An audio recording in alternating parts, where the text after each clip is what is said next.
Everyone, welcome to Dhruv D education channel. Polity Ghatna Chakra में आज का टॉपिक है द गवर्नर और उसके बाद करेंगे लेजिस्लेटिव असेंबली। ठीक है, स्टेट से रिलेटेड टॉपिक चल गए हैं। अब सेंटर का तो जितनी भी सेंटर से रिलेटेड जितने भी इम्पोर्टेंट टॉपिक थे सब हमने रिवीजन कर लिए हैं सबका। इससे पहले जो टॉपिक था वो सुप्रीम कोर्ट था, उसका भी रिवीजन कर लिया है अच्छे से। और सुप्रीम कोर्ट वाली वीडियो में कुछ क्वेश्चन मिस हो गए हैं बीच में एडिट करते टाइम। वो जो क्वेश्चन मिस हुए हैं वे दूसरी वीडियो में हम उनको डाल देंगे। ठीक है, उसमें देख लेना आप। चलिए तो शुरू करते हैं आज का टॉपिक द गवर्नर। पहले समरी देखेंगे और उसके बाद इसके questions. The constitution of India envisages the same pattern of government in the state as that for the center। जैसा सेंटर के अंदर पैटर्न है गवर्नमेंट का, जो सेंटर के अंदर था वही सेम स्टेट के अंदर है। This is a parliamentary system. Article 153 to 167 part 6 of the constitution deals with the government of state. Article 153 से लेके 167 तक है और पार्ट 6 है। ठीक है, स्टेट की गवर्नमेंट से related. The governor is the executive head होता है गवर्नर स्टेट का। Generally a person is the governor of only one state, but after the 7th constitutional amendment act 1956 the same person can be appointed as the governor of 2 or more than 2 states. वैसे तो generally एक ही state का governor बनता है एक person, लेकिन ये जो अमेंडमेंट एक्ट है 7th कॉन्स्टिट्यूशनल अमेंडमेंट एक्ट 1956 इसके दौरान इसके तहत वो एक से ज़्यादा स्टेट का भी गवर्नर अपॉइंट हो सकता है। The governor is appointed by the president of India. President appoint करते हैं गवर्नर को। और कौन से आर्टिकल में है ये? Article 155। He holds office for a term of 5 years, इसका टर्म होता है। और the date on which he enter upon his office.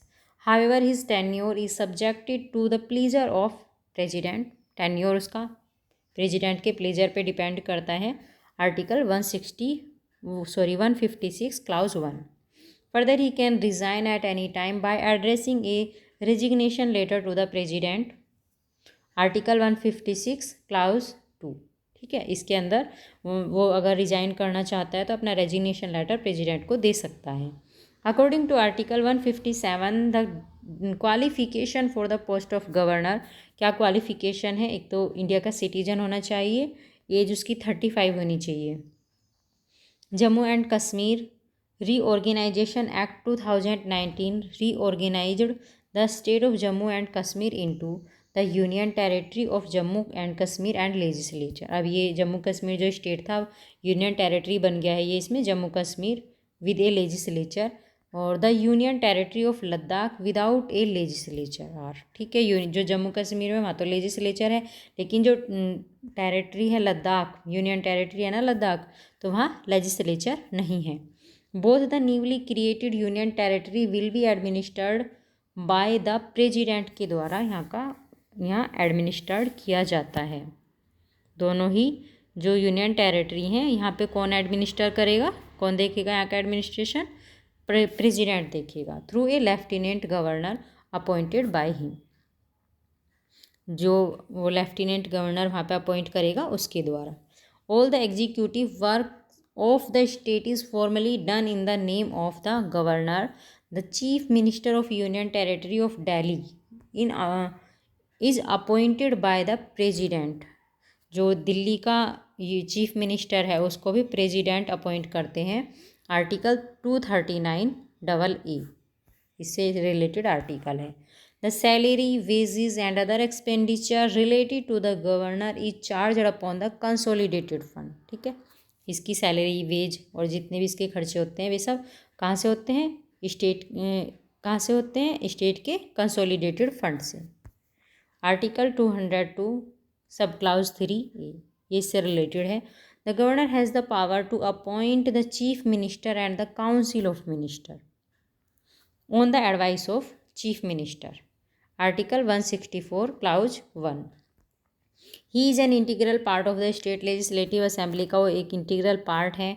And has the right of addressing and sending message and of summoning और proroguing and dissolving the state assembly, ये सब इसके पास क्या है, राइट है। The governor has the right to nominate 1/6 member of the legislative council, इसके 1/6 member को ये नॉमिनेट करता है। Governor of a state if he is of the opinion that Anglo-Indian community needs representation in the legislative assembly of the state and is not adequately represented therein, could nominate one member of that community to the assembly.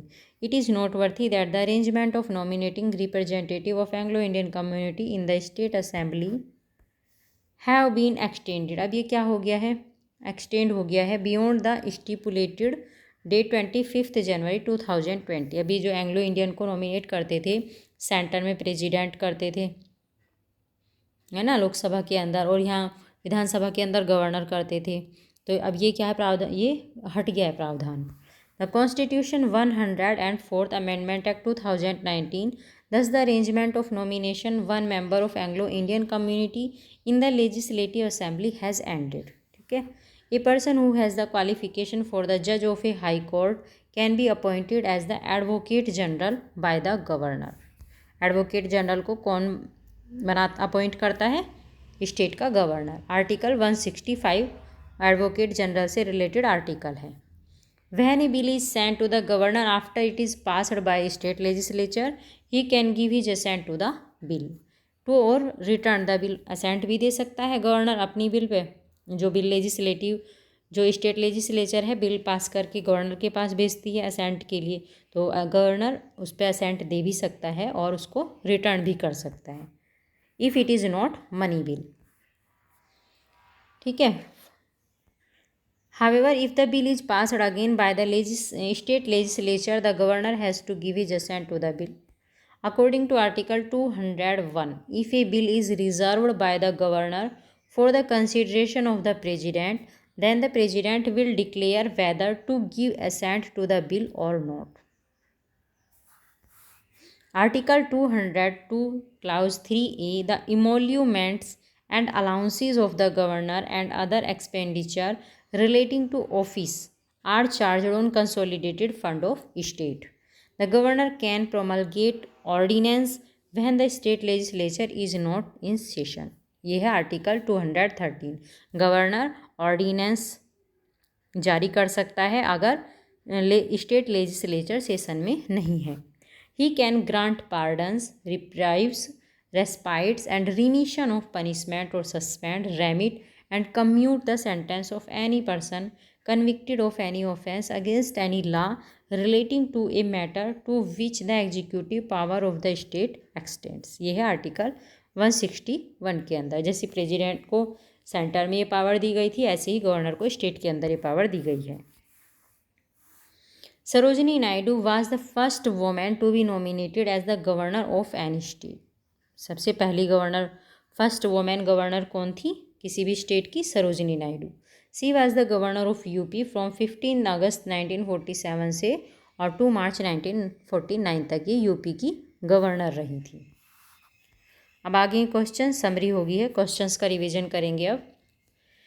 The original plan in the draft constitution for having elected governors was dropped because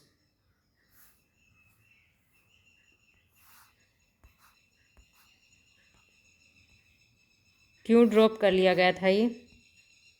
तो इसका answer होगा answer C में देखते हैं क्या है। 1, 3 and 4 ये reason रहे हैं इसके। It would have meet another election, इसका मतलब है दोबारा इलेक्शन होगा, और the elected governor might have considered himself superior to the chief minister, और फोर्थ है the governor had to function under the parliamentary system. गवर्नर को पार्लियामेंट्री सिस्टम के अंदर काम करना पड़ेगा एक तो, और जो इलेक्टेड गवर्नर है वो क्या हो सकता है, चीफ मिनिस्टर से सुपीरियर भी हो सकता है, इसलिए उसको इलेक्ट नहीं किया जाता है जैसे चीफ मिनिस्टर को इलेक्ट किया जाता है। ठीक है, जो ओरिजिनल प्लान था, इन्होंने कहा है कि जो ड्राफ्ट कॉन्स्टिट्यूशन में ओरिजिनल प्लान था गवर्नर को इलेक्ट करने का, तो उसको ड्रॉप कर लिया गया था। इसलिए ड्रॉप कर लिया गया था क्योंकि एक तो इसका मतलब ये था कि जैसे चीफ मिनिस्टर के इलेक्शन हुए हैं ऐसे ही गवर्नर के दोबारा से इलेक्शन होंगे, फिर उसमें भी इतना ही एक्सपेंडिचर होगा, और दूसरा रीज़न था कि फिर वो चीफ मिनिस्टर से खुद को सुपीरियर समझेगा, और तीसरा था कि गवर्नर को पार्लियामेंट्री सिस्टम के अंदर ही फंक्शन करना था। There was much debate in the Constitution Assembly regarding the subject of appointment or election of governor, कि अपॉइंट किया जाए गवर्नर को या इलेक्ट किया जाए। In the state, Krishnamachari, B.G. Kher, J.B. Pant were in favor of election, while B.R. Ambedkar, Jawaharlal Nehru were in favor of nominated governor. Finally, with general consensus, the provision of nominated governor was accepted and the original proposal for the provision of elected governor was cancel. ठीक है, इसलिए अब governor क्या होते हैं, appoint किए जाते हैं। This would have increased election expenditure. Nomination of governor would help avoiding clash of political ambition of chief minister and the governor as the election would have been fought on major issue they would have pursued different policies. The centre would not have effective control over the state otherwise. Okay, second है the governor of the state may act independently from the consultation of legislative assembly when. जो state के governor होते हैं वे कब independently act कर सकते हैं, from the constitution of legislative assembly. तो बताना है कब कर सकते हैं, आंसर होगा इसका ए। अगर the governor has to prove its majority in the session of legislative assembly. Second है to terminate the chief minister, to reserve any bill for the consideration of president of India, और to send back a bill to legislative assembly for reconsideration. इन सब मामलों में ठीक है वे independently act कर सकते हैं गवर्नर। ठीक है, governor of a state can according to his discretion in following situation, मतलब अपने अकॉर्डिंग वर्क कर सकते हैं इसके अंदर। To ask the governor to prove majority in the state legislative assembly, और to terminate a chief minister who has lost confidence of the assembly. Third है to provide और withhold assent to a bill और reserve a bill for the consideration of the president, article 200। To return a bill to the Legislative Assembly for reconsideration.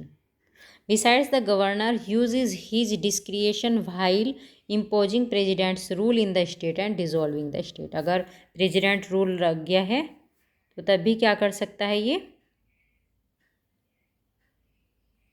Governor अपनी independently act कर सकता है। Legislature, the governor, however, has not been authorized to consult the High Court. Therefore, upon option is correct. क्या हुआ, अच्छा ये जो 5th number का दे रखा था कि टू सीक द कंसल्टेशन, ये कंसल्टेशन नहीं कर सकता है हाई कोर्ट के साथ, ये अथॉरिटी हाई गवर्नर के पास नहीं होती है। फिर है next question, question 3, under which of the following article of Indian constitution of the governor में reserve a bill for the consideration of president. कौन से आर्टिकल में कहा गया है कि वो बिल को प्रेजिडेंट की कंसिडरेशन के लिए रिजर्व रख सकता है, तो ये है आर्टिकल 200 के अंदर। Under which article of the constitution can the governor refer any bill for the approval of the president, ये है article 200। Who is the constitutional head of the state, कौन होते हैं कॉन्स्टिट्यूशनल हेड स्टेट की, governor होते हैं। Who appoint the governor of Jammu Kashmir, कौन appoint करते हैं जम्मू कश्मीर के गवर्नर को, president of India. Under part 11 of the constitution of India which deals with temporary, transitional and special provisions, the state of Jammu and Kashmir has been accorded special status under articles 370। इस article में इसको special status का special state का दर्जा दिया गया था। Prior to 1965 head of the executive was elected by the legislative assembly of Jammu Kashmir, but by an amendment of the state constitution this dissimilarity was remove, अब ये हटा दिया गया है। The executive head is now known as the governor in place of सदर ए रियासत। अब सदर ए रियासत की जगह जो एग्जीक्यूटिव हेड होगा इसका वो कौन होगा, गवर्नर होगा, उसको गवर्नर कहा जाएगा। और गवर्नर को कौन अपॉइंट करेंगे, इंडिया की president. Now after its reorganisation in 2009 19. The two newly created union territories are administered by the president through lieutenant governors appointed by him. ठीक है, प्रेसिडेंट लेफ्टिनेंट गवर्नर्स को अपॉइंट करेंगे और वे वहाँ का एडमिनिस्ट्रेशन देखेंगे। अब फिर है next question, consider the following statement in relation to governor of a state in India. बताना है, ये इंडिया की गवर्नर से रिलेटेड स्टेटमेंट है और इनमें से बताना है कौन सा करेक्ट है। तो ही must B a citizen of India by birth, birth से ही सिटीजन होना चाहिए इंडिया का, और एज उसकी 35 होनी चाहिए। He must be eligible to be a member of Lok Sabha का मेंबर होने के मतलब वो इतना एलिजिबल होना चाहिए कि वो लोकसभा का मेंबर भी हो सके। He may be appointed as governor for 2 और मोर स्टेट, वह एक 2 या 2 से ज़्यादा स्टेट का गवर्नर बन सकता है। तो आंसर हो गया इसका केवल 2 और 4। एक तो उसकी एज 35 होनी चाहिए और एक वो 2 या 2 से ज़्यादा स्टेट का गवर्नर अपॉइंट हो सकता है। The governor is the executive head of a state appointed by the president according to article 157. Any person who is a citizen of India and has completed the age of 35 years shall be eligible for the appointment as a governor of state. Citizenship by birth is not a requirement. ऐसा नहीं है कि मतलब जन्म से ही वो India का citizen हो, बाद में भी बन सकता है।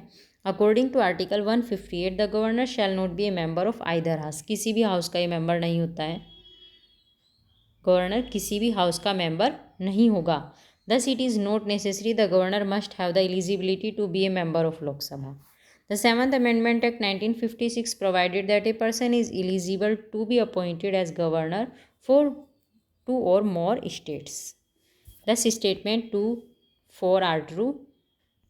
ठीक है, governor of a state is appointed by, कौन अपॉइंट करते हैं इनको? प्रेसिडेंट अपॉइंट करते हैं। Consider the following and select the correct answer by using the code given below. Select करना है करेक्ट आंसर इनमें से जो स्टेटमेंट दिए गए हैं। The governor shall take oath और affirmation before entering upon his office. तो गवर्नर क्या करेगा, उसको वो शपथ लेगा अपने ऑफिस में एंटर करने से पहले।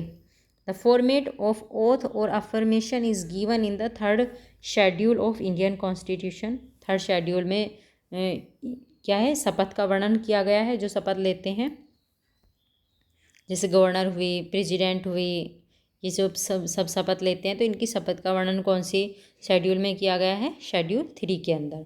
The governor shall make and subscribe the oath और affirmation in the presence of chief justice of high court और in his absence senior most जज ऑफ द कोर्ट। 4th है the process of oath and affirmation is given in article 159 of Indian constitution. ये जो affirmation और oath का process है ये article 159 में दिया गया है। तो आंसर होगा इसका 2, 1, 3 और 4 करेक्ट है। 2 करेक्ट नहीं है क्योंकि इसके अंदर क्या है, ये शेड्यूल 2 के अंदर है। तो फर्स्ट करेक्ट है, ऑफिस में एंट्री करने से पहले वो क्या लेगा, अपनी शपथ लेगा। और गवर्नर को शपथ कौन दिलाएंगे? चीफ जस्टिस हाई कोर्ट के, अगर वे एब्जेंस होंगे तो जो सीनियर जज होंगे वहाँ वे दिलाएंगे फिर। और आर्टिकल 159 जो है वो शपथ से, गवर्नमेंट की शपथ और अफर्मेशन की प्रोसेस से रिलेटेड है। Every governor and every person discharging the functions of the governor shall before entering upon his office make and subscribe in the presence of Chief Justice of High Court exercising jurisdiction in relation to the state or in his absence the senior most judge of that court available an oath or affirmation in the prescribed form as provided in article 159 of the Indian Constitution. 3rd schedule does not deals with the oath of the governor. ठीक है, next question है which one of the following suggested that governor should B eminent person from outside the state and should be a detached figure without intense political link or should not have taken part in politics in the recent past. तो ये किस में कहा गया है? National commission to review the working of constitution 2000, इसमें बताया गया है। ये गवर्नर से रिलेटेड गवर्नर की करेक्टरिस्टिक्स बताई गई हैं। ठीक है, Sarkaria commission report 1988 recommendation on appointment of governor. क्या रिकमेंडेशन दी गई हैं गवर्नर के अपॉइंटमेंट पे? Governor should be an eminent person होना चाहिए governor, not belong to the state where he is to be posted. वो इस स्टेट से बिलोंग नहीं होना चाहिए जहाँ वो पोस्ट किया गया हो। State chief minister should have a say in the appointment of governor. Governor should be detached figure without intense political links. ठीक है, कोई पॉलिटिकल लिंक नहीं होना चाहिए इनका। और should not have taken part in politics in recent years. Hence statement C is correct. Governor should not be a member of the ruling party का भी मेंबर नहीं होना चाहिए governor. Next question, who amongst the following administer the oath of office to the governor? कौन दिलाते हैं? Chief justice of high court. Which one of the following statement about the governor of an Indian state is not true? तो इनमें से देखना है कि कौन सा ट्रू नहीं है गवर्नर के बारे में। He is appointed by the president of India. He can be governor of more than one state. एक से ज़्यादा स्टेट के गवर्नर हो सकते हैं। ही holds office for a term of 5 years तक उनका ऑफिस मतलब उनका टेन्योर होता है। He can be removed earlier if the legislature of the concerned state passes A resolution for his removal. तो डी जो है इससे रिलेटेड नहीं है, बाकी सारे करेक्ट हैं, ये करेक्ट हैं इससे रिलेटेड। लेकिन इसमें क्या पूछा है? नॉट ट्रू पूछा है, तो आंसर हो गया D. According to article 156 clause 1 of the constitution, a governor of a state is an appointee of the president and he or she holds office during the pleasure of the president.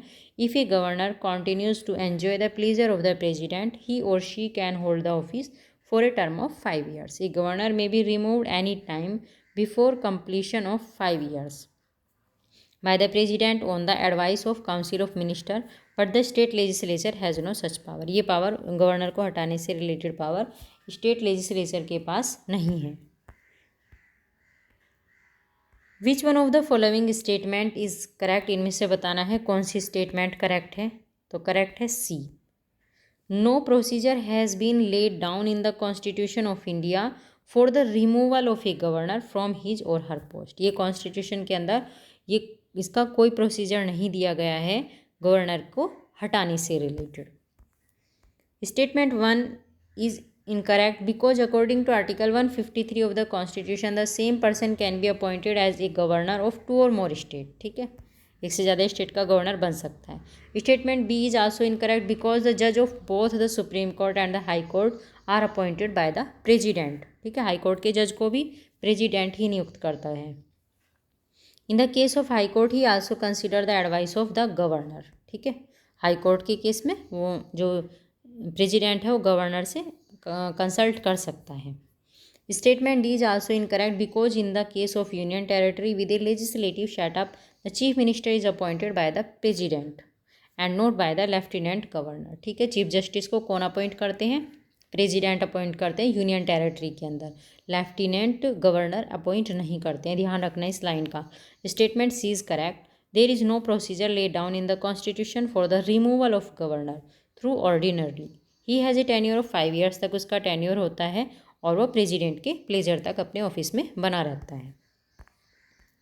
Consider the following statement and select your answer from the codes given below. Correct answer छांटना है इनमें से, तो answer होगा B. 1 और 3 correct है। The governor does not have the power to appoint the जज of a state.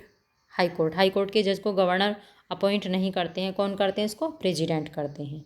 और एक 3 है, he has the power to nominate some member in the legislative council. ठीक है, ये भी इसकी पावर है।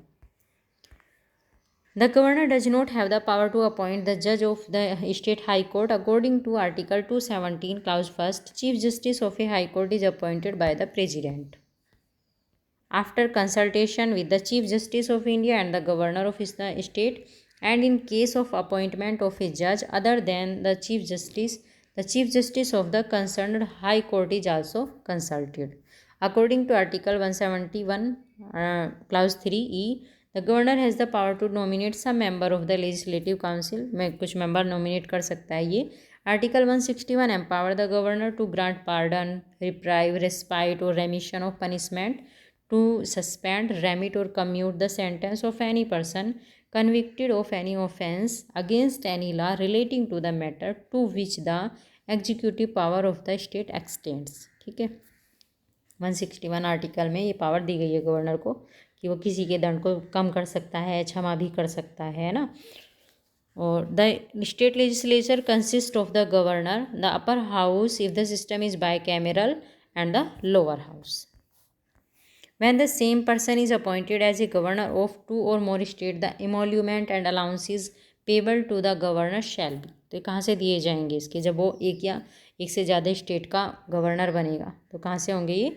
It shall be allocated among the state in such proportion as the president may by order determine. ठीक है, प्रेजिडेंट डिटरमाइन करता है इसको। According to article 158 clause 3A of the Indian Constitution, when the same person is appointed as the governor of two or more states, the emoluments and allowances payable to the governor shall be allocated among the states in such proportion as president may by order determine। Next है, which of the following are the discretionary power given to the governor of a state. कौन सी है discretionary power governor की, कौन सी है, इसमें देखेंगे answer 1 and 3। Sending a report to the president of India for imposing the president's rule. ठीक है, जब ये प्रेजिडेंट को रिपोर्ट भेजते हैं प्रेजिडेंट रूल इम्पोज करने के लिए। एक तो इनके पास ये डिस्क्रिशनरी पावर होती है और एक होती है reserving certain bills passed by the state legislature for the consideration of president of India. ठीक है, जो स्टेट लेजिस्लेचर कुछ बिल पास करती है तो उसको प्रेजिडेंट की कंसिडरेशन के लिए रख सकते हैं, ये भी इनकी एक डिस्क्रिशनरी पावर है।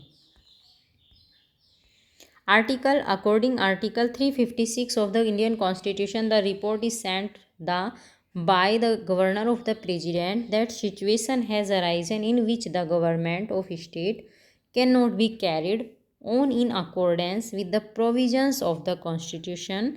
The president may impose president rule in that state। ठीक है, अगर सिचुएशन सही नहीं चल रही है स्टेट के अंदर, कॉन्स्टिट्यूशन के अकॉर्डिंग काम नहीं हो रहा है तो क्या होगा, गवर्नर प्रेजिडेंट रूल के लिए प्रेजिडेंट को बोल सकते हैं। The making of a report by governor to president is a discretionary power to the governor. This statement 1 is correct. According to article 200, when a bill is passed by legislature or both house of legislature, it shall be presented to the governor and the governor shall either give assent to the bill or withhold the assent or reserve the bill। ठीक है, रख भी अपने पास रख भी सकता है उसको और सहमति भी दे सकता है उस बिल पे। For the consideration of the president it is also discretionary power of the governor. This statement 3 is also correct. Where the appointment of minister are made by the governor on the advice of chief minister under article 164(1) of the constitution. जो other ministers होते हैं उनको governor appoint करते हैं लेकिन chief ministers की advice पे करते हैं।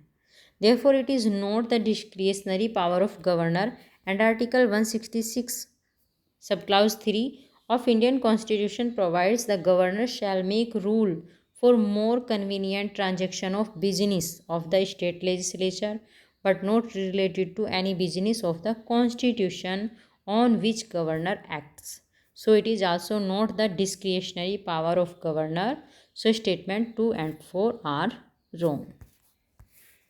अब है next question, under the constitutional provision on bill recommendation of the governor was required but without recommendation of governor it was introduced in Rajasthan legislative assembly and passed by it and sent to the governor now. कौन सा था ये, where assent to the act was given by the governor shall not be invalid.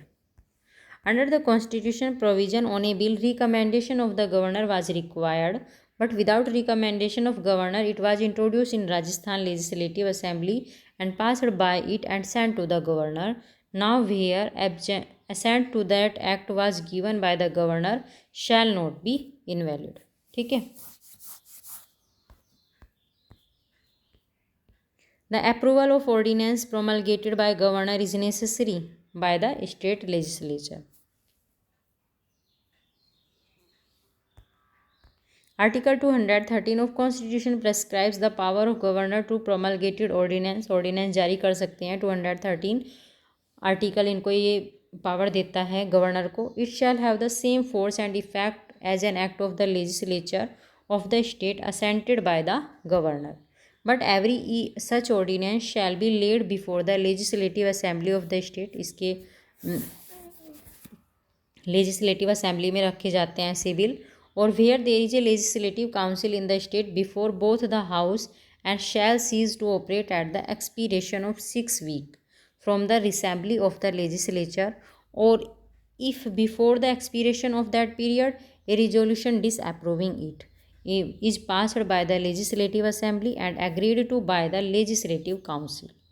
Upon the passing of the resolution, or as the case may be, on the resolution being agreed to by the council. Which among the following article of Indian Constitution empower the governor to issue the ordinance? तो कौन सा article है ये? Article 213 इसको ordinance की power देता है। Under which article of constitution of India the governor has the power to promulgate ordinances during recess of legislature? ये है आर्टिकल 213। आर्टिकल 115 तो रिलेटेड है गवर्नर के अपॉइंटमेंट से। The governor shall be appointed by president, इनको appoint करता है by warrant under his hand and seal. Article 156 इनके टर्म से रिलेटेड है गवर्नर की। The governor shall hold office during the pleasure of the president. Article 156 clause 1, ठीक है। और article 212 prohibits court from inquiring into proceeding of the legislature. और article 213 जो है ये गवर्नर को पावर देता है ऑर्डिनेंस जारी करने की जब लेजिस्लेचर का सेशन ना चल रहा हो।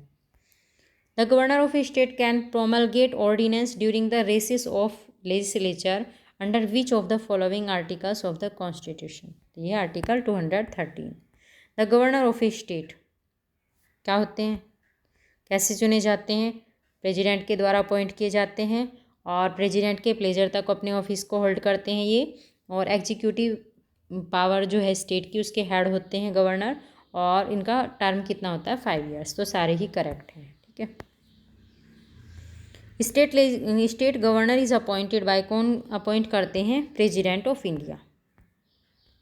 The appointment of a governor in a state is made as per the provision in the constitution under article, तो आर्टिकल है 155, ये गवर्नर के अपॉइंटमेंट से रिलेटेड है। Which of the following statement about the state governor is not true? इनमें से कौन सा ट्रू नहीं है? He can pardon is sentence of death. ये सेंटेंस ऑफ डेथ के जो सेंटेंस ऑफ डेथ मिला हुआ है उसको भी पार्डन कर सकते हैं, ये करेक्ट नहीं है, ठीक है। ये क्या है? फॉल्स है वैसे, क्योंकि इन्होंने नॉट ट्रू पूछा है ना। He is a part of state legislature का वे पार्ट हैं। ही डज नॉट अपॉइंट जज of the state high court, इसको अपॉइंट नहीं करते हैं, और हाई कोर्ट के जज को अपॉइंट करते हैं president. He has no emergency power भी नहीं है उनके पास। According to article 161 governor shall have the power to grant pardon, reprieve, respite और remission of punishment or suspend, remit or commute the sentence of any person convicted of any offence against any law, but the governor is not empowered to pardon his sentence of death। ठीक है, जिसको मृत्युदंड मिला है उसको ये माफ़ नहीं कर सकते हैं, ये पावर गवर्नर के पास नहीं है। All the given statement except statement B are true. Next है given below are two statements, one is labelled as assertion, assertion दिया है और रीजन दिया है, बताना है कौन सा राइट है। द प्रेसिडेंट और a governor can not be sued in a court of law for any act. Reason, the president can be impeached and the governor may be dismissed for unconstitutional act done, क्योंकि president के लिए तो impeachment आ जाता है और governor को dismiss किया जा सकता है अगर वे कोई भी अनकॉन्स्टिट्यूशनल एक्ट करते हैं। तो आंसर होगा इसका डी, ए फॉल्स है बट आर ट्रू है। As per the article 361 sub clause 2 no criminal proceedings whatsoever shall be instituted or continued against the president or the governor of a state in any court during its term of office। ठीक है, कोई भी criminal proceeding in पर नहीं चलाई जा सकती है जब क्या हो, इनका ऑफिस मतलब इनका टर्म चल रहा हो, इनका टेन्योर चल रहा हो। But under the provision of 361 clause 4 is civil proceedings can be instituted against the president of governor of a state during its term of office after 2 months of giving return notice. लेकिन जो article 361 का clause 4 है ये civil proceedings की अनुमति देता है, ये प्रोसीडिंग चलाई जा सकती है उनके टर्म के दौरान भी, लेकिन उससे 2 महीने पहले उनको एक रिटर्न नोटिस भेजना होगा। Article 61 of the constitution mentions the procedure for impeachment of the president. ये आर्टिकल 61 के अंदर है प्रेसिडेंट के इम्पीचमेंट से related procedure. According to article 156 clause 1, the governor shall hold the office during the pleasure of the president, he may be dismissed for unconstitutional act done. ठीक है, 10 reason R is correct और answer हो गया इसका D. Governor salary and allowances are given by, कहाँ से दिए जाते हैं? कंसोलिडेटेड फंड ऑफ इंडिया से। और आर्टिकल कौन सा इससे related? 202 sub clause 3। Consider the following statement, और बताना है कौन सा करेक्ट है। तो आंसर होगा इसकी सी, दोनों ही करेक्ट हैं। No criminal proceedings shall be instituted against the governor of state in any court during his term of office. और सेकेंड है the emoluments and allowances of the governor of a state shall not be diminished during his term और office. ठीक है, ये उसके जो emoluments होते हैं, अलाउंसेज होते हैं, तो उनको डिमिनिश नहीं किया जा सकता है उसके कार्यकाल के दौरान। Article 158 deals with the conditions of governors office. It says the emoluments and allowances of the governor shall not be diminished during his term of office. ठीक है, article 361 deals with the protection of president and governors. It says no criminal proceedings whatsoever shall be instituted or continued against the president or the governor of a state in any court during his term of office. ठीक है, article ध्यान रखेंगे, बहुत ही important article है article 361। To whom is the governor of a state responsible? किसके प्रति responsible होते हैं ये? तो ये होते हैं प्रेसिडेंट के। Under our constitution, the governor is the head of a state and is appointed by the President of India. Under Article 156, Clause 1, he or she hold office during the pleasure of the President, which in effect means the Union government. A governor's term of office under Article 156, Clause 3 is 5 years. ठीक है, term कितना इनका? 5 years है। और कब तक रहते हैं अपने टर्म में? कब तक ऑफिस को होल्ड कर सकते हैं अपने? प्रेसिडेंट के प्लेजर तक, जब तक प्रेसिडेंट चाहेंगे तब तक। Who remains in office as long as the president of India wishes. तो ये है गवर्नर। ठीक है, प्रेसिडेंट के प्लेजर तक रहते हैं ना governor. The constitution of India does not contain any provision for the impeachment of. तो ये है governor of a state. The governor of a state is appointed by the president by warrant under his hand and seal. He holds the office during the pleasure of the president. The president may be removed from office by impeachment in the manner provided in Article 61. President को impeachment ला के हटाया जा सकता है। Vice president may be removed from his office by a resolution of the Council of State passed by a majority of all the then members of the council and agreed to by the House of the People. Article 67. Chief Justice of India shall not be removed from his office except by an order of the President, passed after an address by each House of Parliament, supported by a majority of the total membership of that House, and by a majority of not less than 2/3 of members of that House present, and voting has been presented to the President in the same session for such removal on the ground of proved misbehavior or incapacity. ये बताया है कि chief justice को कैसे हटाया जा सकता है। A president vice president can be remove for violation of the constitution of India. इसके आधार पर इनको हटाया जा सकता है प्रेसिडेंट वाइस प्रेसिडेंट को, अगर उन्होंने कॉन्स्टिट्यूशन का वायोलेशन किया है। Impeachment word is use only to remove the president. Impeachment word केवल प्रेसिडेंट के लिए यूज़ किया जाता है। It is not use in India for any other authority other than the president. फिर है article 156 of the constitution of India provides that a governor shall hold office for a term of 5 years from the date on which he enter upon his office. Which of the following can be deduced from this of. उसको इससे कौन हटा सकता है?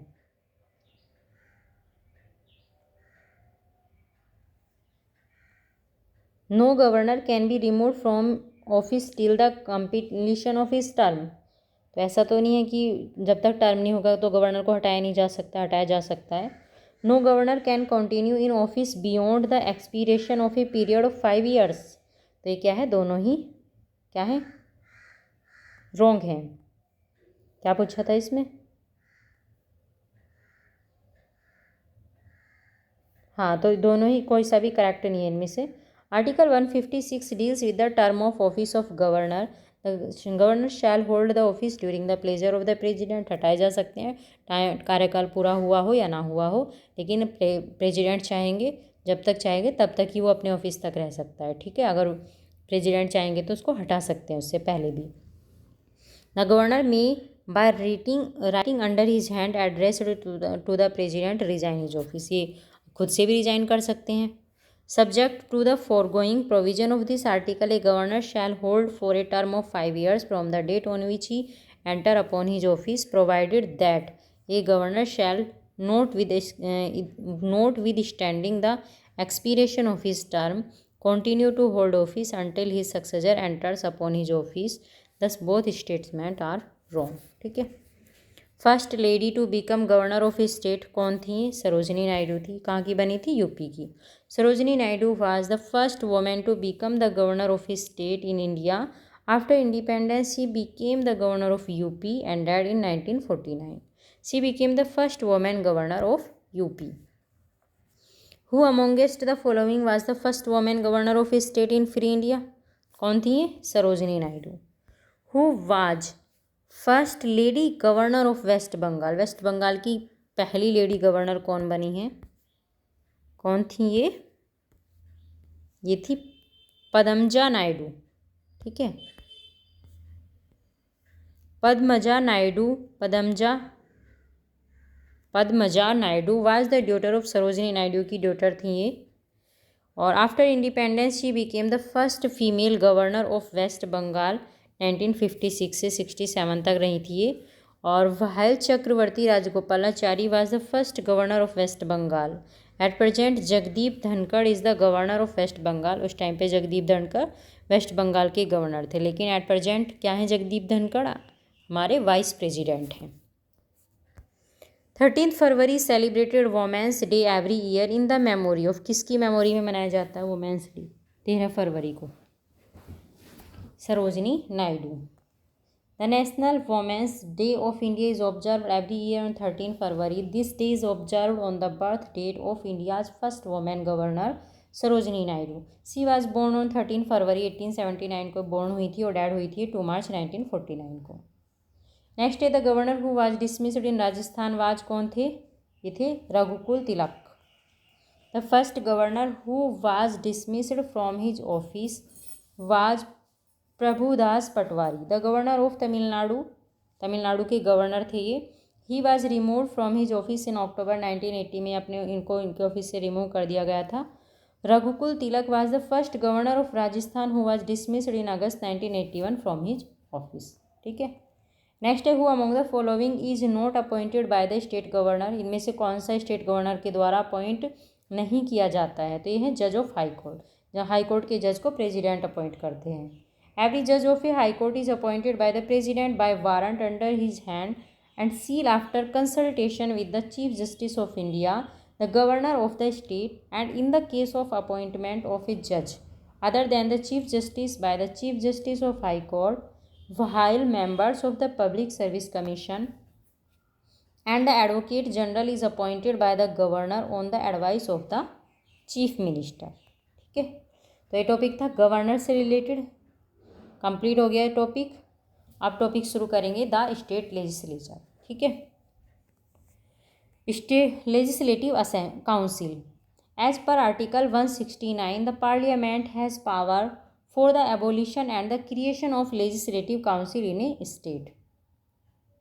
Article 171 of Indian Constitution make provision for the formation of legislative council in the state। Article 171 में दिया गया है ना, कॉन्स्टिट्यूशन का जो आर्टिकल 171 है इसमें लेजिस्लेटिव काउंसिल के फॉर्मेशन का प्रोविज़न है। Only 6 states have legislative council. 6 state के अंदर है लेजिस्लेटिव काउंसिल। कहाँ कहाँ है ये? आंध्र प्रदेश में है, तेलंगाना, उत्तर प्रदेश, बिहार, महाराष्ट्र, कर्नाटका, ठीक है, और उत्तर प्रदेश दोबारा दे दिया है। It is a permanent house है ये लेजिस्लेटिव काउंसिल, और टेन्योर कितना होता है इसके? 6 ईयर होता है। विधान परिषद बोलते हैं हिंदी में इसको।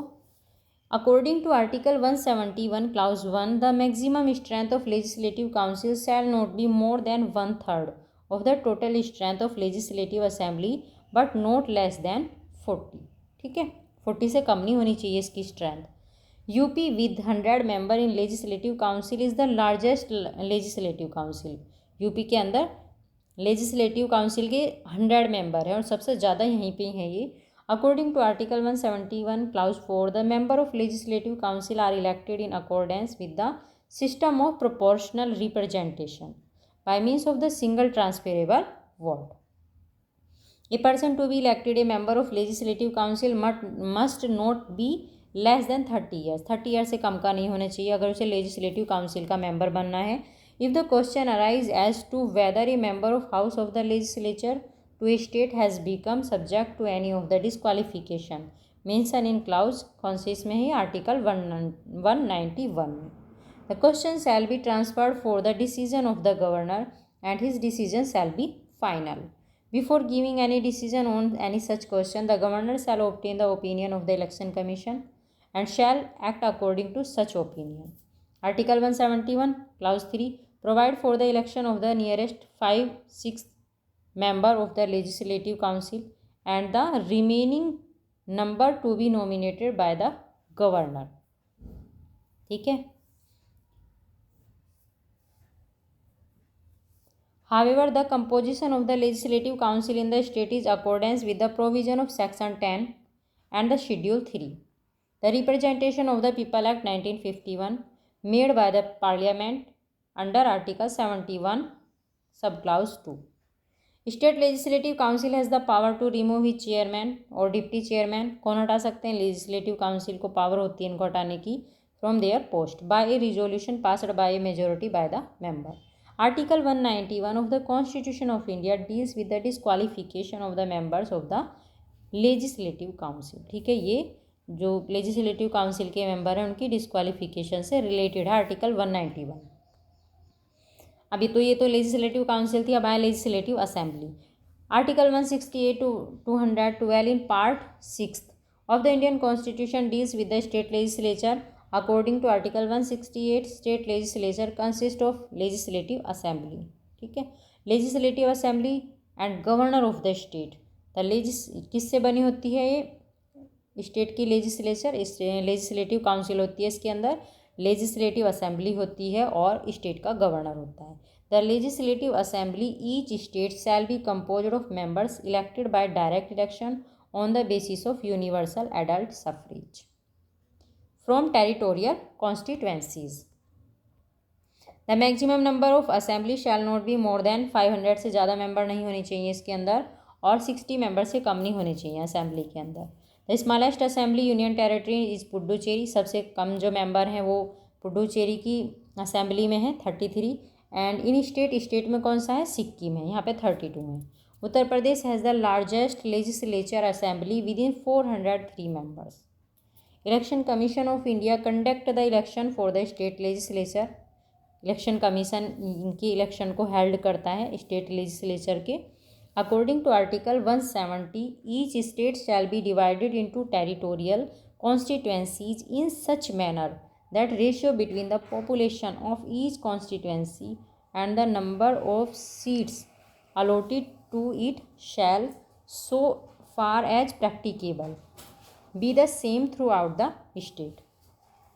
The Speaker of Assembly exercise a casting vote in case of equality of vote। अगर वोट की इक्वालिटी हो जाती है तो इस केस में जो स्पीकर है असेंबली का वो कास्टिंग वोट डाल सकता है। The speaker establishes the contact between the house and the governor. In the absence of speaker deputy speaker work as the speaker of assembly. According to 84th constitutional amendment act 2001 the number of member in state assemblies will remain same till the year 2026 तक। जो state legislative के member की संख्या है वो same ही रहेगी। Under section 14 sub clause 3 ऑफ Jammu Kashmir reorganisation act 2019, the total number of assembly members in Jammu and Kashmir is 107, while 24 election constituencies fall in area occupied by Pakistan. Only 3 union territories, Delhi, Puducherry and Jammu Kashmir, have legislative assembly. इनके पास ही legislative assembly है union territories में. Article 173 lays down the qualification of a person to be a member of legislative assembly. क्या qualification होनी चाहिए उसके अंदर? He must be a citizen of India. Second, he must not be less than 25 years. As उसकी 25 होनी चाहिए अगर legislative assembly का उसको मेंबर बनना है. According to article 332, the constitution provide for the reservation of seats for SC and ST in the legislative assembly. Article 332 इनके reservation से रिलेटेड है SC ST की लेजिस्लेटिव असेंबली में in proportion of their population. The right and function of Speaker of Legislative Assembly is same as the Speaker of the lower house of the Parliament. ठीक है. अब आगे question summary तो होगी इसकी. Question है which one of the following statements about the chief minister is not correct. इनमें से देखना है चीफ मिनिस्टर से रिलेटेड स्टेटमेंट दिए गए हैं और कौन सा करेक्ट नहीं है. तो ये है he is normally selected by the governor. Governor इसको सेलेक्ट नहीं करता है, इनको इलेक्ट किया जाता है. He is formally appointed by the governor. Appoint करते हैं governor. He chosen by the member of the majority party in the legislative assembly. ये भी करेक्ट है.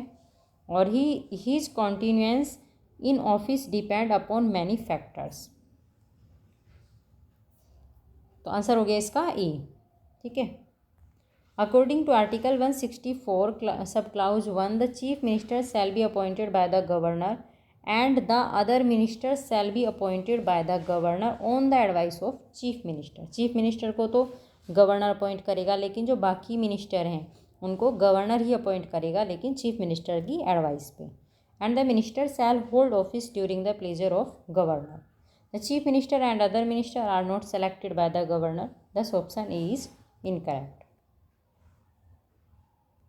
अब ये question what is the quorum. Quorum क्या होता है? Required in the state legislature to hold a meeting. कितने कोरम की रिक्वायर्ड होती है?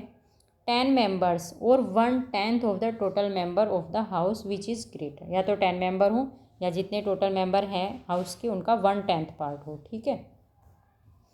As per article 189 sub clause 3, until the legislature of state by law otherwise provides the quorum to constitute a meeting of a house of legislature of a state shall be 10 members or 1/10 of total number of members of house whichever is greater.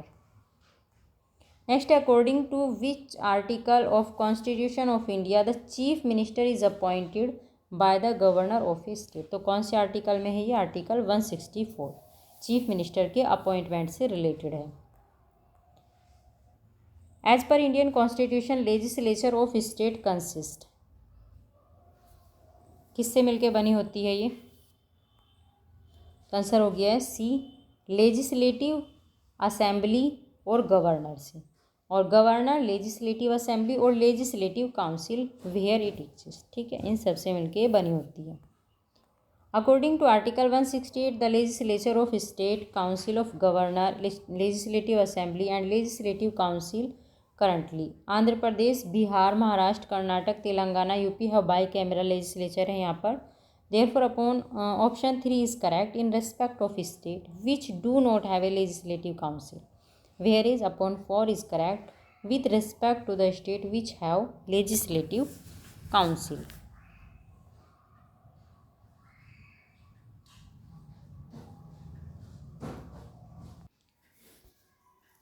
Next है which is the upper chamber of state legislature in India. India में state legislature में बताना कौन सा upper chamber है इनमें से? Legislative council, legislative assembly, governor's office या नन ऑफ दीज. तो इसका आंसर होगा ए. लेजिस्लेटिव जो असेंबली काउंसिल सॉरी उसको बोलते हैं अपर हाउस. जैसे उसमें राज्यसभा अपर हाउस है सेंटर पार्लियामेंट के अंदर, ऐसे ही यहाँ पे क्या है? लेजिस्लेटिव काउंसिल अपर हाउस है. Where according to Article 168 subclause 2, where there are 2 houses of the legislature of a state one shall be known as the legislative council and other as the legislative assembly. And where there is only one house it shall be known as the legislative assembly. जहाँ एक होता है, एक house होता है, वहाँ तो legislative assembly है केवल, और जहाँ दो हाउस होते हैं वहाँ एक लेजिस्लेटिव असेंबली होती है और एक लेजिस्लेटिव काउंसिल होती है। In the case of two house the legislative council would be the upper house and the legislative assembly lower house. Which one of the following is the period for the legislative council to detain the ordinary bills? तो ये कितना है? 4 months। According to Article 197, if after a bill has been passed by the Legislative Assembly of a state, it shall be transmitted to the Legislative Council. If state has a Legislative Council, ठीक है, अगर Legislative Assembly ने bill pass कर दिया है तो फिर वो किसको भेज दिया जाता है? Legislative Council के पास।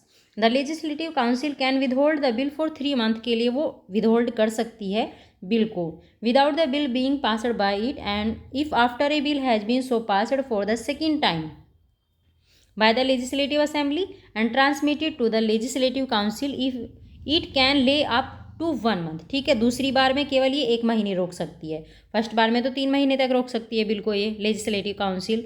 लेकिन अगर लेजिस्लेटिव असेंबली ने बिल पास कर दिया है सेकंड बार भी और उसको रिकमेंडेशन के लिए भेजा है लेजिस्लेटिव काउंसिल के पास में, तो उसको 1 month के लिए रोक सकती है। So in total legislative council can detain the ordinary bill up to 4 month के लिए इसको डिटेन कर सकती है ऑर्डिनरी बिल को। In which assembly of states money bill are proposed? तो ये होता है ओनली लेजिस्लेटिव असेंबली में मनी बिल को प्रपोज किया जा सकता है, जैसे वहाँ पे लोकसभा में था। The money bill are prepared only in legislative assembly in states under article 198 clause 2। The money bill transmitted to legislative council for its recommendation shall be return within 14 days and the legislative assembly may either accept or reject all or any recommendations of the legislative council। ठीक है, money bill का ध्यान रखना है, legislative council को 14 days के अंदर वापस लौटाना होता है मनी बिल को। ठीक है, no money bill can be introduced in assembly of a state except on the recommendation of governor of the state. ठीक है, According to the Article 207 subclause 1, a bill or amendment making provision for any of the matters specified in subclause A to F of clause 1 of Article 199 shall not be introduced or moved except on the recommendation of the governor, and a bill making such provision shall not be introduced in a legislative council। Which article of Indian constitution provide the provision of Vidhan Parishad? तो कौन से article में? ये article 171 के अंदर है। Option B is correct. Provisions relating to the composition of legislative council is given under article 171 while the creation and abolition of legislative council are given under article 169 of the constitution। ठीक है, जो इसका legislative council का creation और abolition तो article 169 के अंदर है, और लेजिस्लेटिव काउंसिल की कंपोजिशन से रिलेटेड जो प्रोविजन है वो किसके अंदर है? आर्टिकल 71 के अंदर है। What is the right method to establish और cancel the second chamber in state? क्या है? सेकंड चैम्बर को स्टेब्लिश करना हो या कैंसिल करना हो तो राइट मेथड क्या है उसके लिए? Proposal in legislative assembly with full majority along with law passed by parliament. According to Article 169, when the Parliament may, by law, provide for the abolition of the Legislative Council of a state having such a council, or for the creation of such a council in a state having no such council, if the Legislative Assembly of the state passes a resolution to that effect by a majority, अगर majority से एक legislative assembly resolution pass कर देती है, total membership of the assembly bye a majority of not less then 2/3 से कम नहीं होनी चाहिए। वे जो टोटल मेंबर हैं असेंबली के जो प्रेजेंट हैं वहाँ पे, तो उसके 2/3 से वो कम नहीं होना चाहिए, 2/3 मेजोरिटी से कम नहीं होना चाहिए। और अगर ऐसा रिजोल्यूशन पास हो जाता है तो लेजिस्लेटिव काउंसिल को अबोलिशन कर सकते हैं। ठीक है, which of the following can not B dissolved but abolish? जो डिजोल्व नहीं होती लेकिन वो अबोलिश की जा सकती है, तो ये लेजिस्लेटिव काउंसिल है। Just like the council of state, the legislative council is also a permanent body है ये, hence it is not subject to dissolution का सब्जेक्ट नहीं है, डिजोल्व नहीं होती है। However unlike the council of state, article 169 of the constitution of India has vested the power in parliament for abolition or creation of legislative council in states if the legislative assembly of the state passes a resolution to that effect by a majority of total membership of the assembly and by a majority of not less than 2/3 of the members of the assembly present and voting. Next है in any state of India legislative council can be created और can be abolished by, तो किसके द्वारा abolish की जा सकती है और क्रिएटेड, ये parliament, the parliament as per resolution passed by the legislative assembly of the state. ठीक है, the provision for creation and abolition of legislative council in any state is included in Indian constitution, तो किसके अंदर है, article 169 के अंदर है। ठीक है, लेजिस्लेटिव काउंसिल का क्रिएशन भी और अबोलिशन भी। Under which one of the following articles of the Indian constitution the legislative assembly is allowed to resolve for the creation of the legislative council, तो ये किस आर्टिकल के अंदर है, article 169। Under which one of the following articles of Indian constitution the provision of creation और abolition of legislative councils in state is made, article 169। Procedure for creation of legislative council in the state has been described in which article of the constitution? विधान परिषद के creation को कौन से article में describe किया गया है, कौन सा आर्टिकल, 169। ठीक है, 169। विच one of the following legislative house can be abolished, कौन सा हाउस अबोलिश किया जा सकता है, विधान परिषद को अबोलिश किया जा सकता है लेकिन डिसॉल्व नहीं किया जाता है। Which of the following statement about resolution adopted by a state legislative assembly under Article 169 of the Constitution of India for the abolition of the state legislative council is correct? Correct बताना है, तो answer होगा इसका B. If does not impose, it does not impose an obligation on the union government to take action for initiating legislative in parliament. ठीक है, क्या होता है, यूनियन गवर्नमेंट को ये मतलब इम्पोज नहीं कर सकते, मतलब एक तरह से ऑब्लिगेशन नहीं होता है ये कि वो पार्लियामेंट में लेजिस्लेटिव को शुरू करने के लिए एक्शन ले। Article 169 is related to abolition और क्रिएशन से रिलेटेड है विधान परिषद के, as per art 169 notwithstanding anything in article 168 parliament may by law provide for the abolition of the legislative council, law provide कर सकती है पार्लियामेंट लेजिस्लेटिव काउंसिल के एबोलिशन से related of a state having such a council और for the creation of such a council in a state having no such council. ठीक है, जहाँ जिस स्टेट के अंदर ये काउंसिल नहीं है वहाँ उसका ये पार्लियामेंट उसको क्रिएट भी कर सकती है। If the legislative assembly of the state pass a resolution to that effect by a majority of the total membership of the assembly. ठीक है, अगर लेजिस्लेटिव असेंबली जो है उसके जो टोटल मेंबर हैं उसकी मेजोरिटी से एक रिजोल्यूशन पास करके देती है, and by majority of not less then 2/3 से कम नहीं होना चाहिए, जो टोटल मेंबर है असेंबली के उनके 2/3 से कम नहीं होनी चाहिए majority assembly present and voting. However it does not impose an obligation on the union government, obligation नहीं है ये यूनियन गवर्नमेंट पे to take action for initiating legislative in the parliament. ठीक है, नेक्स्ट है who among the following was held the post of pro tem speaker and deputy speaker of Rajasthan legislative assembly. बताना है कि इनमें से कौन राजस्थान लेजिस्लेटिव असेंबली में प्रोटेम स्पीकर भी रहा है, स्पीकर भी और डिप्टी स्पीकर भी, तो कौन रही है ये, पूनम चंद बिश्नोई, ए इसका आंसर है। Poonam Chand Bishnoi is a former speaker of Rajasthan legislative assembly from 7 July 1980 to 20 March 1985। He also served as deputy speaker of Rajasthan legislative assembly. He was also the 4th pro tem speaker of Rajasthan legislative assembly from 28 April 1967 to 2 May 1967। Next question है which of the following statements are correct in reference to rule of procedure for motion for adjournment on a matter of public importance in Rajasthan legislative assembly. तो ये राजस्थान के pre में पूछा गया है, RS और RTS के प्री में। आंसर है इसका सी। Speaker's consent necessary to make motion, or the motion shall be restricted to a specific matter of recent occurrence, or D है not more than one such motion shall be made at the same sitting. No discussion on a matter of general public importance can take place except on a motion made with the consent of the presiding officers. Hence statement A is correct. In case of motion for adjournment, it cannot raise a question of privilege. ठीक है, जब adjournment का जो इन case of motion for adjournment के लिए जब motion हो तो उस टाइम पे क्या हो, इसके प्रिविलेज के लिए क्वेश्चन नहीं उठाया जा सकता है. Hence statement B is incorrect. The adjournment motion should be restricted to a specific matter of recent occurrence and should not be hammered in general terms. Hence statement C is correct. Not more than one such motion can be made at the same sitting. ठीक है, एक से ज़्यादा motion क्या हो सकते हैं, नहीं बनाए जा सकते हैं सेम सीटिंग के अंदर.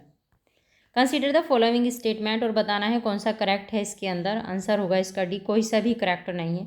Legislative council of state in India can be larger in size than half of the legislative assembly of that particular state. Wrong है ये भी.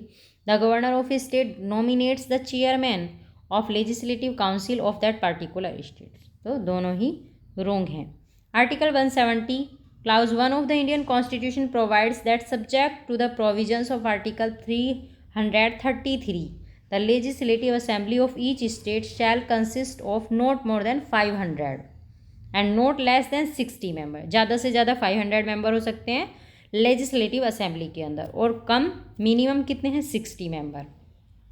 Article 171 clause 1 of the constitution provide that total member of legislative council shall not exceed 1/3 of total number of member in legislative. Article 176 clause 1 at assembly of state. ठीक है, जो legislative council में जो member होंगे वे legislative assembly के 1/3 से ज़्यादा नहीं होने चाहिए. But shall in no case be less than 40, और कम मिनिमम 40 से कम नहीं होनी चाहिए ये. Article 182 of the constitution provide that the chairman and deputy chairman of legislative council shall be chosen by legislative council of state. Thus both the statement are wrong. With reference to the legislative assembly of a state in India, consider the following statement, और बताना है फिर कौन सा correct है. Legislative assembly से related statement है. Answer है सी, दोनों ही करेक्ट हैं. The governor makes a customary address to members of the house at the commencement of the first session of the year. Second, if any state legislature does not have a rule on a particular matter, it follows the Lok Sabha rule on that matter. ठीक है, किसी rule पर जब legislature जो होती है state की, उसका कोई रूल नहीं मतलब पार्टिकुलर मैटर पे कोई रूल नहीं होता है उसका, तो वो लोकसभा के रूल को फॉलो कर लेती है. तो आंसर हो गया C, the commencement of the first session after each general election to the legislative assembly and first session of each year the governor shall address the legislative assembly. ठीक है, जब भी इलेक्शन के बाद फर्स्ट सेशन होता है तो governor क्या करते हैं, लेजिस्लेटिव असेंबली को एड्रेस करते हैं. ठीक है, और हर साल के फर्स्ट सेशन पे भी लेजिस्लेटिव असेंबली को गवर्नर एड्रेस करते हैं. और इन the case of a state having legislative council both house assemble together and inform the legislature of the causes of its summons. ठीक है, अगर लेजिस्लेटिव काउंसिल भी है स्टेट के अंदर तो दोनों एक साथ असेंबल्ड होती हैं और लेजिस्लेचर को समन क्यों बुलाया गया है उसके बारे में बताती हैं. When state legislature do not have a rule on a particular matter they follow the Lok Sabha rules on that matter.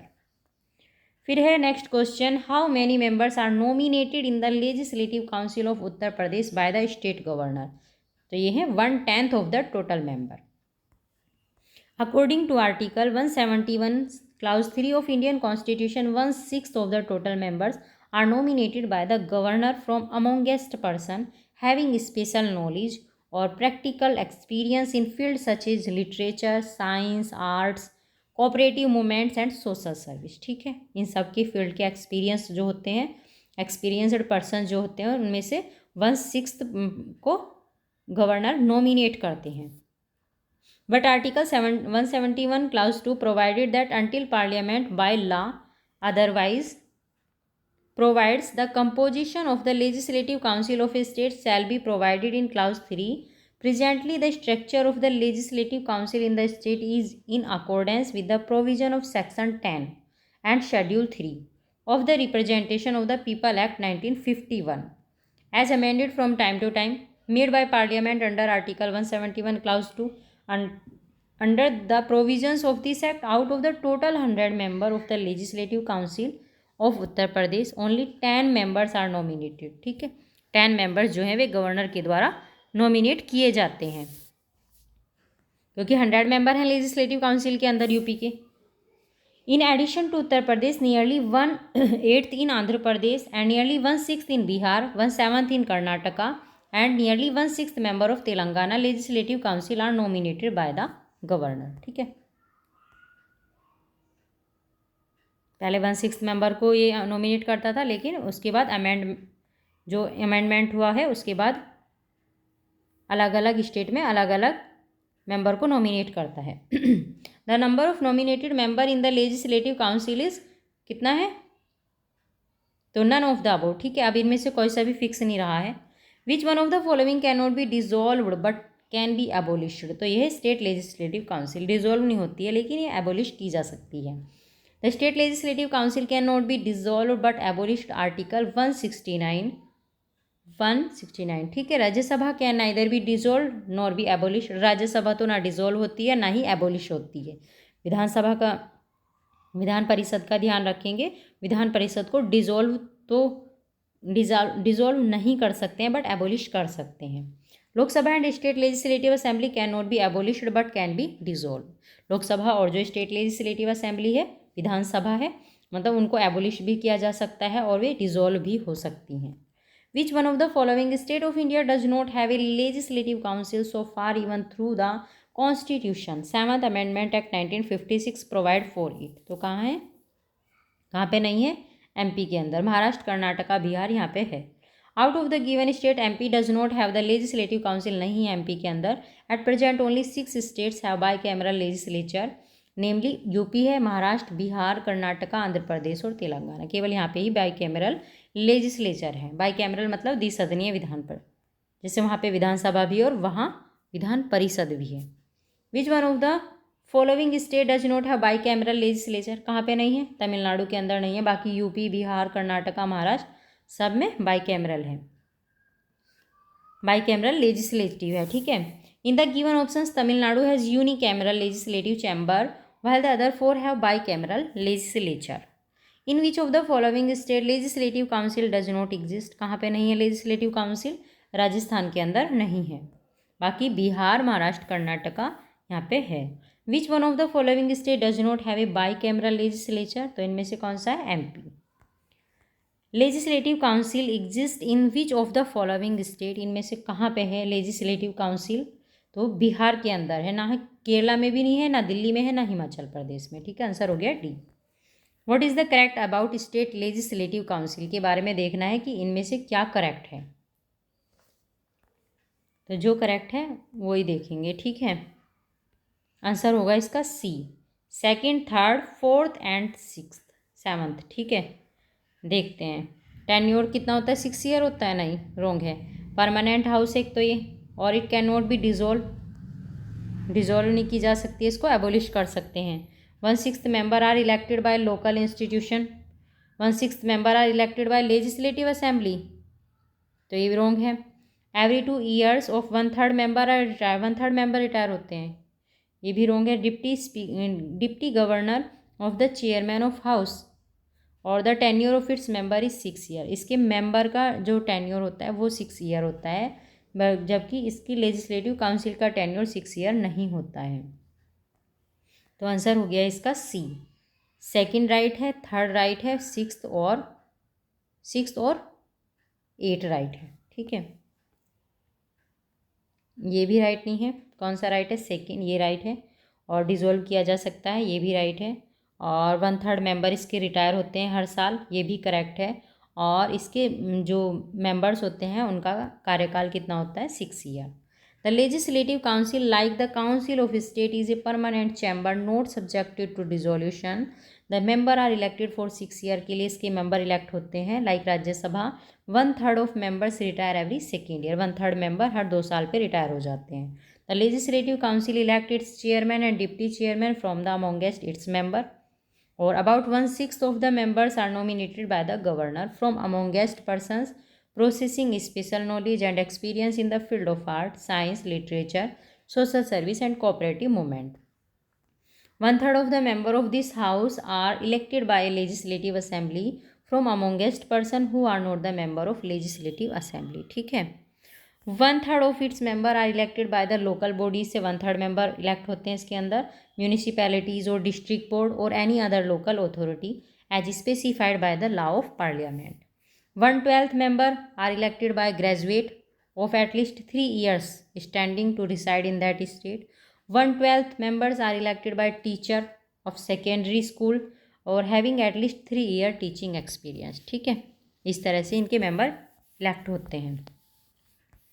Which of the following articles of Indian Constitution consist the provision of election of Legislative Assembly of State? तो ये article 170 related है.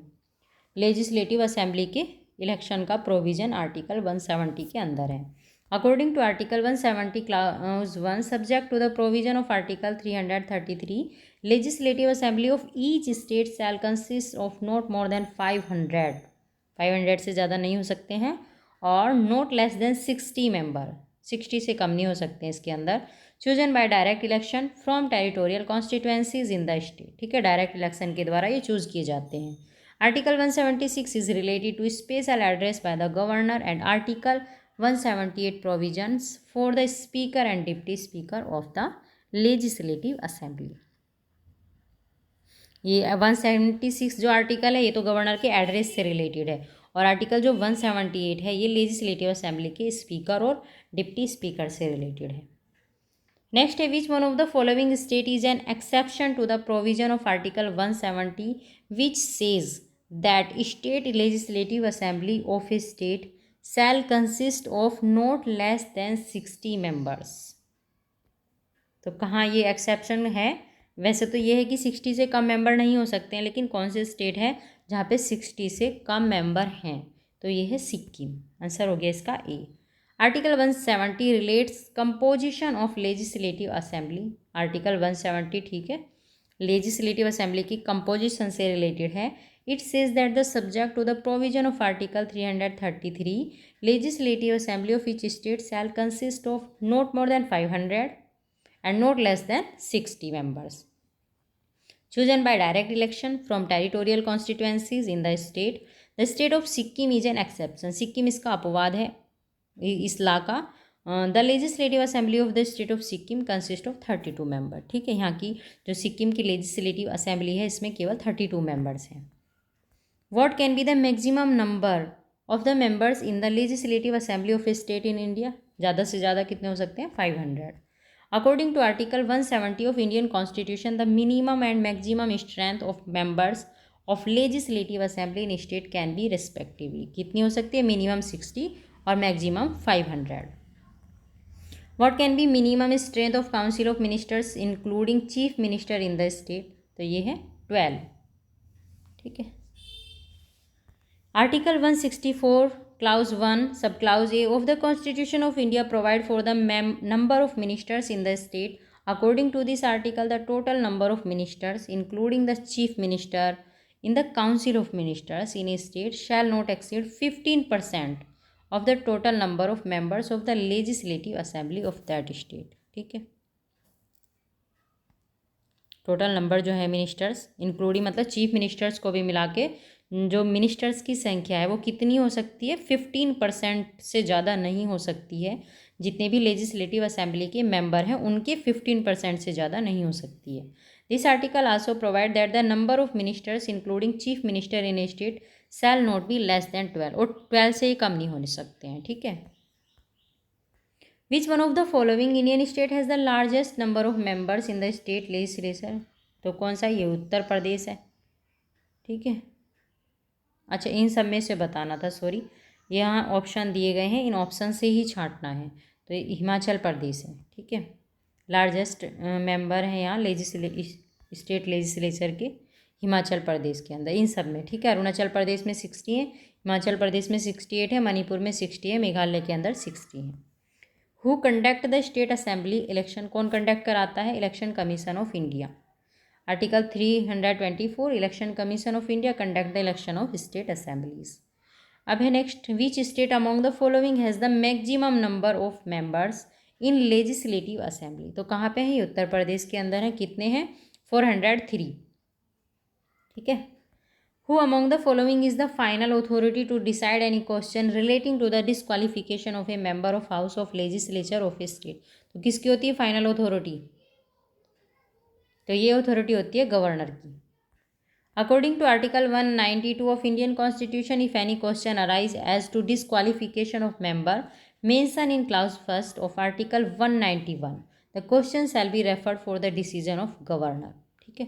अगर member की disqualification से related कोई question arise होता है तो गवर्नर के पास जाता है और his decision shall be final, but before giving any decision on any such question the governor shall obtain the opinion of election commission, से ओपिनियन लिखता है ये उस पर, क्योंकि इसका ही जो है इसकी अथॉरिटी लास्ट होती है, इसका ही डिसीजन फाइनल होता है उस पर। अब a final decision on question as to disqualification of members of a legislative assembly is taken by, तो कौन लेते हैं? Governor. According to article 192, if any question arise as to whether a member of a house of the legislature of a state has become subject to any of the disqualifications mentioned in clause 1st of article 191, the question shall be referred for the decision for the governor of the governor, ठीक है। गले में क्या हो रहा है? And his decision shall be final. Before giving any decision on any such question, the governor shall take the opinion of the election commission and shall act according to such opinion, ठीक है। What is the minimum age limit prescribed for the membership of legislative assembly? कितनी as होनी चाहिए? 25. According to Article 173 Clause B, not less than 25 years of age is required for the membership of legislative assembly, और legislative council के लिए कितनी होनी चाहिए? 30 years.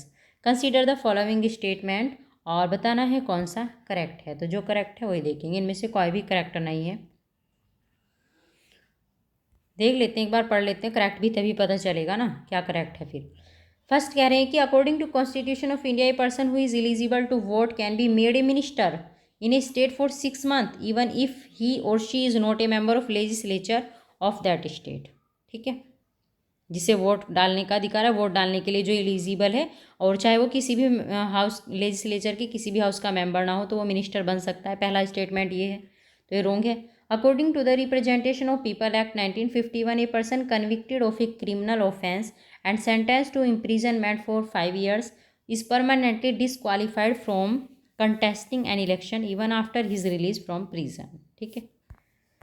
तो आंसर करेक्ट क्या होगा? Provision for disqualification for membership of state legislature come under article 73 के अंदर आती है इसकी qualification of the Indian Constitution. According to this article, a person shall not be qualified to be chosen in the legislature of a state unless he अगर is a citizen of India, in the case of legislative assembly not less than 25 years, इससे कम नहीं होना चाहिए, and in the case of legislative council not less than 30 years of age, ठीक है। अगर इससे कम है तो भी नहीं डाल वोट डालने के वोट तो 18 साल में मिल जाता है वोट डालने का राइट, तो ठीक है। लेकिन अगर एज 25 से कम है तो जो लेजिस्लेटिव असेंबली है वहाँ का वो मेंबर नहीं बन सकता है, और अगर 30 से कम है तो लेजिस्लेटिव काउंसिल में मेंबर नहीं बन सकता है। तो इसलिए स्टेटमेंट 1 रॉन्ग है।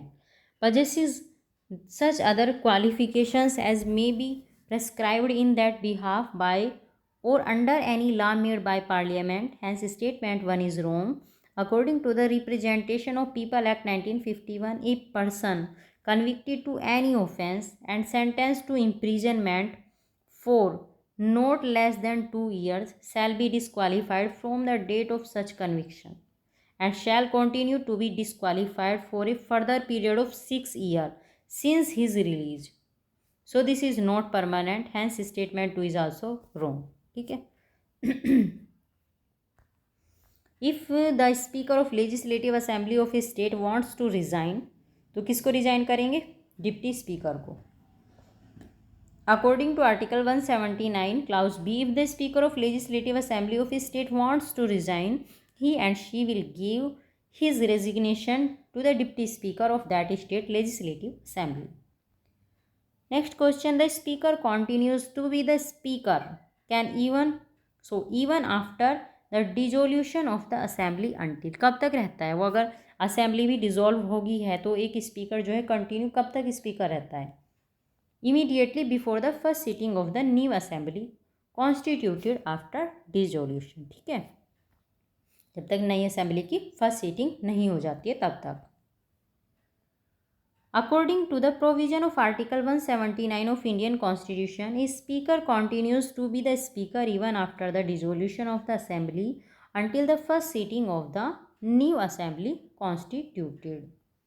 How long can a minister continue without being elected to the state assembly? तो ये है 6 month तक। ठीक है, according to article 164 clause 4, a minister can continue for any period of 6 consecutive months without being elected to the legislature of the state and shall at the expiration of that period cease to be a minister. Pay and allowances of minister of a state government are determined by, कौन determine करता है? जो state minister होते हैं उनके allowances को, तो ये करते हैं स्टेट लेजिस्लेटिव असेंबली।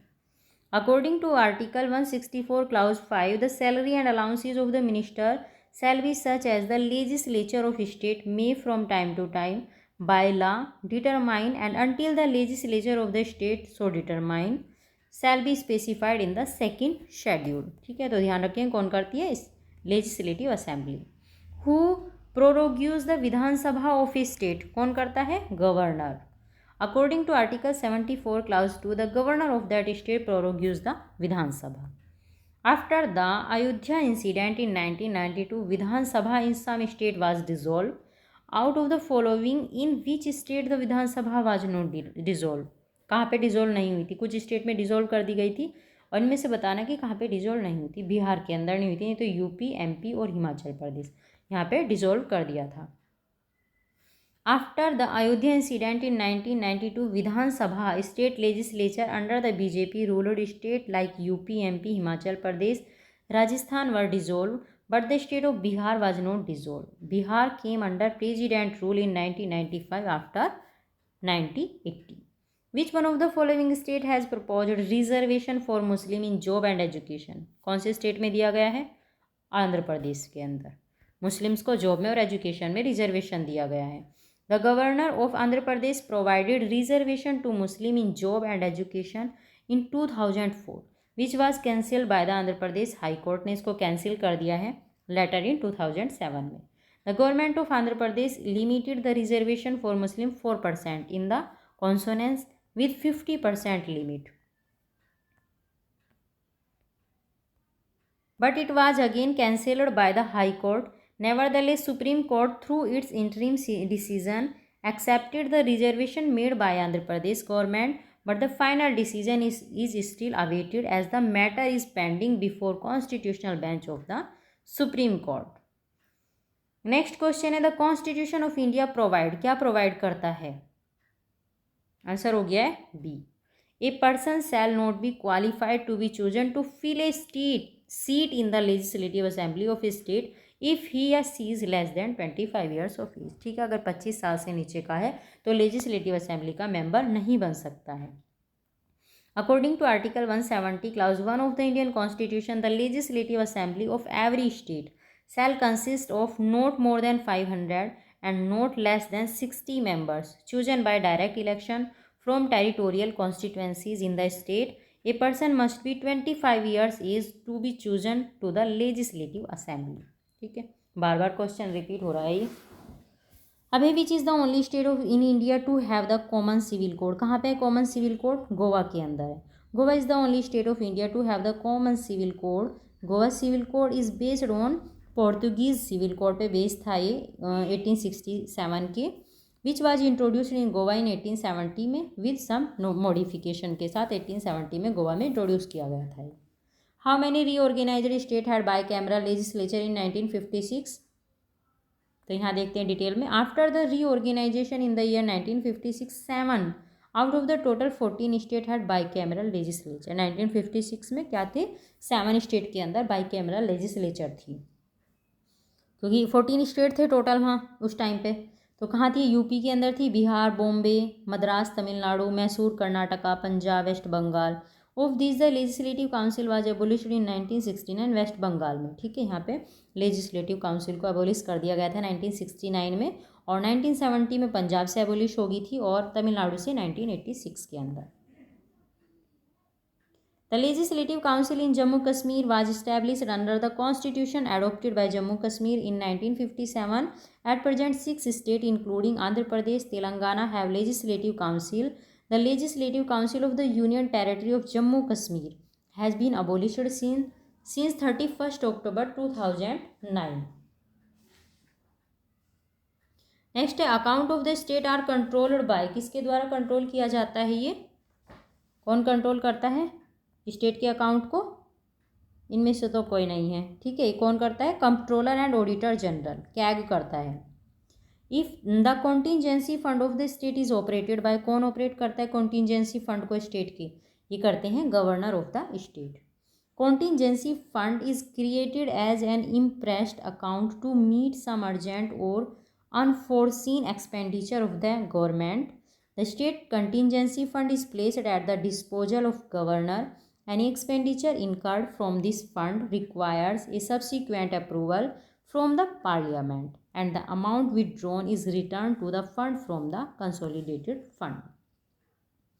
नेक्स्ट है, which one of the following statement about the chief minister of state is not correct, बताना है कौन सा करेक्ट नहीं है। तो ये करेक्ट नहीं है। The governor has to exercise all his functions on the advice of the chief minister. ये सारी जो भी एक्सरसाइज है, मतलब जो भी इसके फंक्शंस है, वो सब चीफ मिनिस्टर की सलाह पे ही करता है, ये गलत है। द चीफ मिनिस्टर अपॉइंट होता है किसके द्वारा, गवर्नर के द्वारा।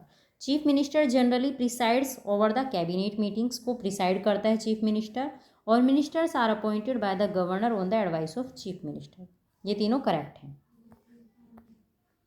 According to article 163 of the constitution of India, there shall be council of ministers with the chief minister and its head to aid advice the governor in the exercise of his function, except in so far as he is or by under this constitution required to exercise his functions or any of them in his discretion. फिर है next, select the constitutional duties of chief minister from the following by using the code given. बताना है chief minister की क्या क्या duty हैं। इनमें से आंसर है इसका डी, 1, 2 एंड 4। देखते हैं। The chief ministers communicate to the governor all decision of the council of minister related to the administration of the affair of the state। ठीक है, ये जो चीफ मिनिस्टर होते हैं गवर्नर के साथ कम्युनिकेट करते हैं जितने भी स्टेट के एडमिनिस्ट्रेशन से रिलेटेड मैटर हैं उनके डिसीजन पे। Chief minister communicate to the governor the proposals for legislation. और फोर्थ है, the chief minister submit for the consideration of the council of ministers any matter on which decisions has been taken by a minister but which has not been considered by the council if the governor requires। ये function करता है chief minister. According to article 167, duties of chief minister of the each state is to communicate to governor of the state all decision of the council of ministers relating to the administration of the affair of state. ठीक है, इस सारे matter पे वो chief minister governor से communicate करता है। And proposal for legislation to furnish such information relating to the administration of the affair of the state and proposal for legislation as the governor may call for and if the governor so requires to submit for the consideration of the council of ministers. Participation of chief minister in NDC meeting is administrative duty not a constitutional duty. NDC में जो chief minister का participation होता है वो इसकी administrative duty है, इसकी constitutional duty नहीं है। तो ये सारे काम हैं चीफ मिनिस्टर के। Which article of constitution define the duty of chief ministers, कौन से आर्टिकल के अंदर है? Article 167। The tenure of Jammu Kashmir chief minister is कितना है टेन्योर? 5 ईयर है। The tenure of chief minister of Jammu Kashmir was 6 year था पहले। The leader of majority party becomes the chief minister and bears the office till he was the majority, so the tenure in A way is not fix, but it is deemed to be the tenure of legislative assembly. Recently, according to the Jammu Kashmir Reorganization Act 2019, the tenure of legislative assembly has been fixed. अब ये fix कर दिया गया है 5 साल के लिए, पहले फिक्स नहीं था ये। Which Indian state had the first women chief minister, कहाँ थी पहली वोमेन चीफ मिनिस्टर? तो ये थी यूपी के अंदर। कौन थी? Sucheta Kripalani was the first woman to become the chief minister of any state of the Indian Republic. She became the chief minister of UP in 1963. Next question है, the first women chief minister of an Indian state was, कौन थी? Sucheta Kripalani. The nomenclature of executive head of the government of Jammu Kashmir was changed from Sadr ए रियासत to governor in 1965 bye, किसके द्वारा हुआ है change? तो ये हुआ है 6th amendment act in state constitution of Jammu Kashmir. अब जो सदर रियासत की जगह अब कौन बन गए हैं? गवर्नर आ गए हैं जम्मू कश्मीर के अंदर। According to 6th amendment in the constitution of state of Jammu Kashmir, the nomenclature of the executive head of government of Jammu Kashmir was changed from Sadar Riyasat to governor in 1965 under the Jammu Kashmir reorganisation act 2019. Provision has been made to administer the Union Territory of Jammu Kashmir and Ladakh by the President through the Lieutenant Governor appointed by him. State legislative can participate in the selection of which of the following? किस किस के election में participate कर सकती है state legislative assembly? तो इसका आंसर है, कर सकती है ये, इसका आंसर होगा बी। ये कर सकती है इंडिया के प्रेसिडेंट के इलेक्शन में पार्टिसिपेट कर सकती है, मेंबर ऑफ राज्यसभा और मेंबर ऑफ लेजिस्लेटिव काउंसिल। ठीक है। The state legislative assembly can participate in the election of president of India, member of Rajya Sabha and member of legislative council, but can not participate in the election of vice president के election में participate नहीं करती है। ठीक है। Which one of the following is responsible for establishing the contingency fund of state? तो कौन responsible है? The legislature of the state. ये कॉन्टीजेंसी फंड को इस्टेब्लिश करती है स्टेट के अंदर। The legislature of a state में by law establish a contingency fund in the nature of an imprest to be entitled the contingency fund of the state into which shall be paid from time to time such sums as may be determined by such law.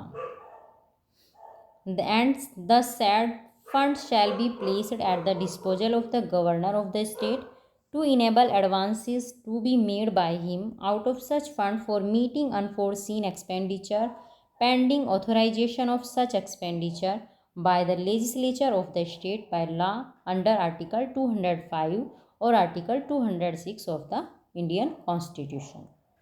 Consider the following statement, और बताना है कौन सा correct है। तो answer है ए, केवल एक करेक्ट है। Chief secretary in a state is appointed by the governor of the state. ठीक है, जो चीफ सेक्रेटरी को कौन अपॉइंट करते हैं?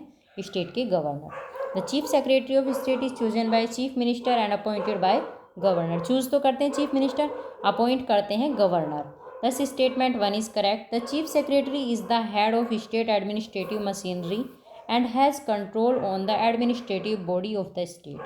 There is no fixed tenure of the chief secretary of state, so statement 2 is not correct. ठीक है, इनका tenure फिक्स नहीं होता है चीफ सेक्रेटरी का, जो स्टेट के अंदर होते हैं। ठीक है, तो ये था आपके 2 चैप्टर कंप्लीट करा दिए आज। गवर्नर चैप्टर कंप्लीट हो गया है और जो लेजिस्लेटिव असेंबली से रिलेटेड चैप्टर था स्टेट की, वो भी आज आपका फिनिश हो गया। 2 चैप्टर आज आपके कंप्लीट हो गए हैं और आगे की चैप्टर हम कल कराएंगे। उसमें हाई कोर्ट करेंगे और सेंटर स्टेट का रिलेशन वाला चैप्टर कल रिवीजन कर लेंगे। ठीक है, बहुत कम सिलेबस बचा है पॉलिटी का आपका, सारी पॉलिटी आपकी जल्दी रिवीजन हो जाएगी।